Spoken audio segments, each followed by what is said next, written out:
গণতান্ত্রিক রাজনৈতিক সংস্কৃতি এবং ব্যবস্থাকে উপেক্ষা করে যদি বিরাজনীতিকরণকে উৎসাহিত করা হয়, তাহলে হয়তোবা কোনো ব্যক্তি বিশেষ লাভবান হলেও হতে পারেন, কিন্তু শেষ পর্যন্ত রাষ্ট্র, গণতন্ত্র এবং গণতান্ত্রিক জনগণই ক্ষতিগ্রস্ত হয়। প্রিয় রাজনৈতিক সহকর্মীবৃন্দ, একটি রাজনৈতিক দল রাষ্ট্র পরিচালনার জন্য ধীরে ধীরে কিভাবে নিজেদেরকে প্রস্তুত করে থাকেন, প্রতিটি রাজনৈতিক দল এবং সরকার পরিচালনার দায়িত্ব পালনের জন্য রাজনৈতিক প্রক্রিয়ায় নিজ নিজ দলের আদর্শ, উদ্দেশ্য এবং প্রস্তাবনার পক্ষে জনগণের ম্যান্ডেট নেয়।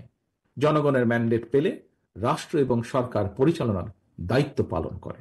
সুতরাং বিরাজনৈতিককরণ নয়, বরং দেশে গণতান্ত্রিক রাজনৈতিক দল এবং গণতান্ত্রিক বিধিবিধান এবং রীতি পদ্ধতিগুলিকে বরং শক্তিশালী করা অত্যন্ত জরুরি। দেশের সাংবিধানিক প্রতিষ্ঠানগুলোকে শক্তিশালী করা অবশ্যই অত্যন্ত প্রয়োজন।